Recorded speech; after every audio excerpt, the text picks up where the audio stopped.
देखी गुरु बहना, एक बहुत सुंदर हम करवा चौथ के आप सबके कथा सुनाओ तटी। तो हमारी कथा के आप सब शुरू से अंत तक सुनम आ सुन के कमेंट बॉक्स में बताई कि हमार कथा सुन के आप सब के कैसन लगल बाटे। आ हमारे चैनल के आप सब सब्सक्राइब करब, आगे से आगे शेयर करब। हमारे चैनल के नाम है शिव गुरु कृपा। हमारे चैनल के नाम है, आप सब सब्सक्राइब करब आ कमेंट बॉक्स में जरूर करवा माता के जयकार से लिखम। तो देखी आप सबके कथा हम सुना तटी। हमारी कथा के आप सब शुरू से अंत तक सुनो आ शुरू से अंत तक सुनो, तभी आप सबन के ज्ञान मिली कि करवा चौथ के का अर्थ है। देखी करवा रहली प्रतिदिन उनकर शादी हो गई हल, उनकर नाम रहल करवा, उनकर शादी हो गई हल। आ जात रहली अपने पति देव के साथे। प्रतिदिन उनकर काम रहल कि जात रहली नदी में स्नान ध्यान करे। आ जब स्नान क के आवत रहली, प्रतिदिन जात रहली स्नान करे, नदी में जात रहली। तो एक दिन ऐसे स्नान करे गईली। आ जब स्नान करे गईली तो स्नान क के जैसे वो निकलली आ पति देव निकलत ने, तब तक उनकर गोड़ पकड़ के मगरमच्छ घींच लेहल। आ जब मगरमच्छ घींच लेहने तो अब करवा माता का करें। अब तो देखत अली हमरे पति देव के मगरमच्छ गोड़ पकड़ के घींचत अटे। अब हम का करी, बस का कैली, कच्चा धागा उनके मिलल। आ जब कच्चा धागा देखी गुरु बहिना मिलल बाटे त का कैले वाली फेंक के आ वही में मगरमच्छ के बांध देले वाली। आ बांध के एगो पेड़े में मगरमच्छ के बांध के आ एगो पेड़े में फंसा देले बाटी। आ फंसा देले वाली। अब कहल जाला देखी गुरु बहिना, मगरमच्छ के भी यहाँ प्राण निकलत अटे, यहाँ इनकर पति देव के भी प्राण निकलता। दोनों अपने में लो, दोनों जानी लो के शरीर में दर्द बाटे, दोनों जन मगरमच्छ के भी आ करवा जन रहली उनके पति देव के भी। अब देखी यमराज से अब लड़ाई लड़त अली कि हमरे पति देव के आप बचा दी। यमराज ने शंकर भगवान आ गौरा माता कहल लोग। शंकर भगवान कहने कि अब का करे के, ई ते करवा बहुत जिद ठान ले वाली कि हर मगरमच्छ के ते आय बाटे। आ पर करवा के पति के आय खत्म हो गई बाटे।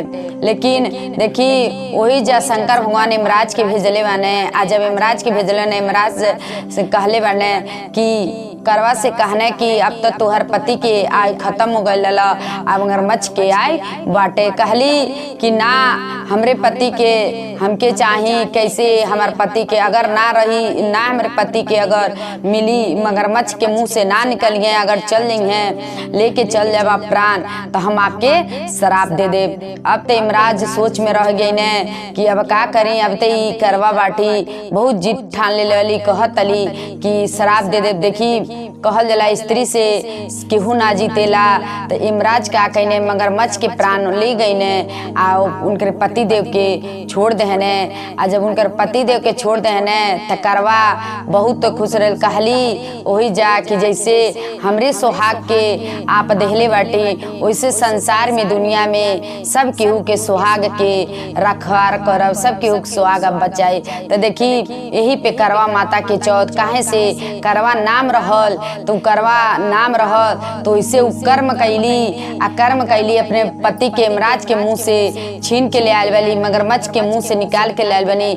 आ वही जा अपने पति के आयु मंगले वाली। यही से करवा माता के व्रत करवा राम रहल। तो यही से करवा माता के व्रत लोग करेला, करवा चौथ के व्रत। ऐसे तो कभी भी करवा के व्रत करी तो करवा चौथ के व्रत करी। देखी गुरु बहिना, तो मन ध्यान लगा के एकदम, काहे से पति के लंबी आयु के लिए ये करवा माता की व्रत है। तो देखी करवा माता की जय। देखी एक राजा रहने आ रानी लोग रहल। राजा रानी दोनों जानी लोगन के। देखी राजा के तो गुरु बहिना बहुत धन दौलत रहेला, सब केहू जानेला, बहुत धन दौलत रहल। राजा एक दिन सोचने कि जा तनी अब थोड़ा गईने दूर कुछ काम रहल। तो गईने जब गईने तो एक सुंदर महल दिखाई देला। जब सुंदर महल दिखाई देले बा तो वही जा देखी राजा के प्यास लगल बाटे।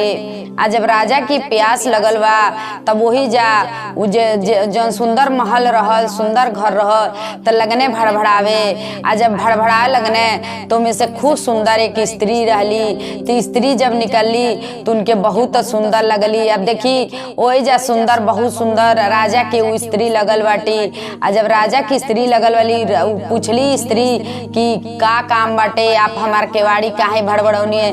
कहने राजा की हमके बहुत जोर से प्यास लगल यही से केवाड़ी हम भड़बड़ौनी आपके। स्त्री गईली पानी पिए के लिया के देहली। आ राजा पानी पियने, आ राजा पानी पी के आगे बढ़ गई ने, पानी पी के आगे बढ़ गई ने। फिर इसे उहर से जब ने फिर वापिस जब ने तो उनकी रात हो गई लल। जब रात हो गई लल तो फिर वही स्त्री के घर फिर केवाड़ी भड़बड़ने। तो फिर स्त्री घर में से बाहर निकलली। कहली अब कौन काम बाटे, अब का? कहने की रात हो गई बा, आधी रात हो गई बा, हमके बहुत डर लगेला कि एक रात हमके रहे के जगह आप दे देती। कहली कि कैसे रहे के जगह दी, कि कैसे रहे के जगह दी, अभी केहू देखी तो हमके गलत ही सोची। लेकिन देखी वो स्त्री के फेन देखली बहुत सुशील, बहुत सुंदर बाटे राजा, अच्छा बाने, उनकर बोली विचार सब अच्छा बा।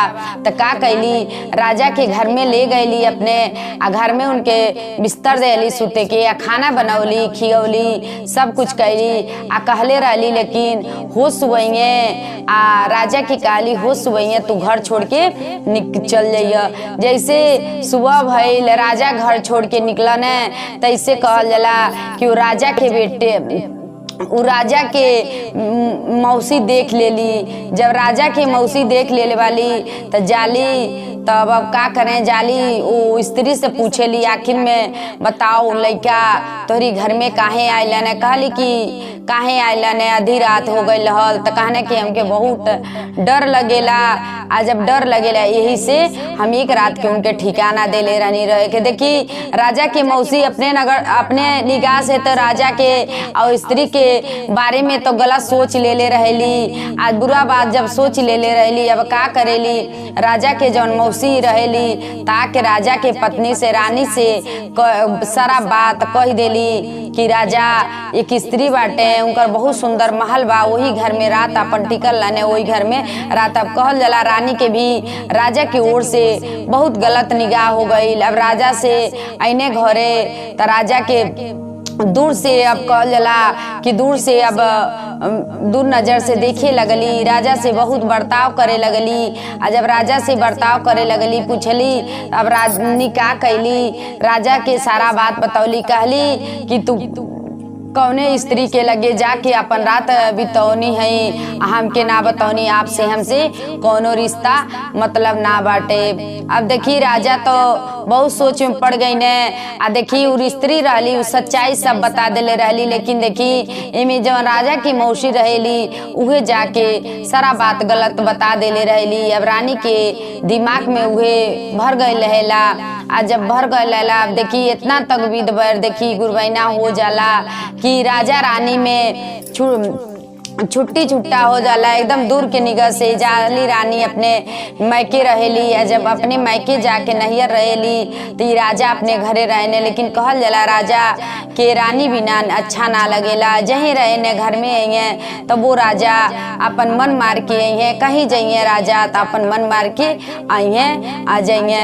एक दिन राजा ऐसे जात रहे रास्ता में, तब तक रानी वहाँ से आवत रही। अब राजा रानी के देख लेला लोग। अब फिर जब देख लेने फिर प्रेम मोहब्बत रानी के हो जाला। काहे से वहाँ रानी अपने नैहर तो चल गई रहली, पर उन्हों को ना अच्छा लगेला, यहाँ राजा का ना अच्छा लगेला।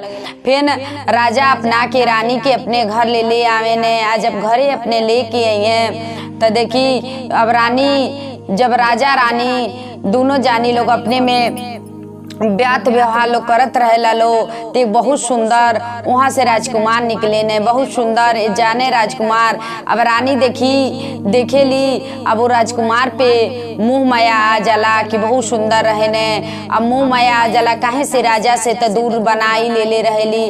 अब वो राजकुमार से देखी अब प्रेम मोहब्बत रानी करे लगेली। जब प्रेम मोहब्बत क के अब एकदम आपस के मामला करे लगेली रानी। तो देखी जब रानी आगे एकदम अच्छा अपन बात व्यवहार कर ले रहली। लेकिन राजा देखी कुछ ना जानो तने कि हमार रानी का करत अटी। आज जब करवा चौथ के व्रत आयल बा, अब रानी रखले बाटी राजकुमार के लिए करवा चौथ के व्रत। लेकिन कहल जाला राजकुमार के लिए पति दी के लिए रखत अली, केकरे लिए रखे। अब देखी का कहले वाली करवा चौथ के व्रत दिखावा के लिए करतली, राजा के दिखावा के लिए करतली कि हम करवा चौथ के व्रत कैले बानी। लेकिन चुप्पे चोरी करवा चौथ के व्रत कैली, लेकिन चुप्पे चोरी कहल जाला कि भोजन क लेहली। आज जब भोजन क लेहले रहली, आज जब भोजन क लेली, शाम के पहर जब आयल, जब चांद जी के समय भइल निकले के, आज जब पूरा सर समर के आपन सब सामान कई के आ भोजन ते देखी एगो कही के करवा चौथ के व्रत उ रानी कैले बाटी। आज जब छत्ते पे अली करवा चौथ के अपने पति के बुलावा देहली, या पति जब अने आज ऐसे कहल जाला चलनी उठौली कि पति के मुंह देखी देखी एक दिखावा के लिए तो करत अली। आज जब दिखा के लिए तुरंत उनकर पति वही जा बेहोश हो गए ने, वही जा गिर गए ने। अब उनकर प्राण निकल गए। जब प्राण निकल गए तो देखत अली कि अब कितनो उठावत अली तो देखी ना उठत अली। काहे से देखी मन ध्यान लगा के ना भोजन कर ले रहली, एगो दिखावा के लिए राजा के लिए रानी व्रत कैले रहली। राजा एक रानी राजा के लिए एक दिखावा के लिए व्रत कैले रहली। ओ का भइल, जब रानी जब सोचे लगली अब तो हमार पति देव ना उठतने, अब हम का करी, अब हमार पति देव ना उठतने हम का करी। जैसे ओकरे बाद राजा के माता पिता के रानी बुलावा देहली, आ राजा के माता पिता दोनों जानी लोग आए लो। कहल लो कैसे हमरे बेटा के का भइला। रानी कहली कुछ ना, करवा चौथ के व्रत कैले रहनी, आ जैसे यहाँ के हम उत्थी कैनी वैसे ही गिर गईनी, या गिर गईनी तब से नहीं हिलटनी डुलतनी। देखी वहाँ राजा के बेटा के राजा के माता पिता दोनों जानी लोग का कैलो, रानी के धक्का मार के घर से लोग बाहर निकाल दे लो, आ राजा के ले जाके लो अपन फूक ताप के लोग उद्धार कर दे लो। और वैसे रानी जब रास्ता में जात रही, अब बेचारी सोचत रही, तब तक एक ऋषि मुनि एक पेड़े के तरे बैठल आने। आ जब ऋषि मुनि पेड़ के तरे बैठल आने, अब रानी तो रास्ता धोके ते जात अली। अब ऋषि मुनि के देखली तो ऋषि कहली, जब ऋषि मुनि पूछने के बेटी तू काहे इतर उदास होके जात लू, कहली कि हमार पति देव रहने, हमार पति देव मर गए ने, हमके उनकर माता पिता लोग घर से बाहर निकाल दिल। कहने ऋषि कहने तू बहुत बड़ा गलती कैलू अपने राजा पे। तो राजा गईने कि उ तो गईने रात टिकल रहने, तो तू गलत निगाह से सोच के दूसरे के विषय बात पे सोच के आ तू राजा के दूर कर देहलू। आए अपने एक दूसरे से प्यार मोहब्बत कैले हलू, आओ प्यार में एक दिखावा के लिए तू करवा चौथ के व्रत कैलू।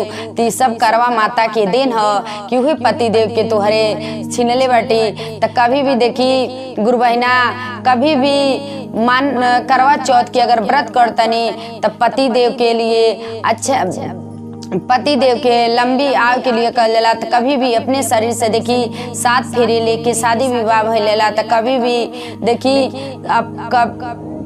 कभी भी गलत से ना कर लेला, सब अच्छा से कर लेला। सबके उके करवा माता ही सबके उके सुहाग के लंबी आयु देली। करवा माता की जय।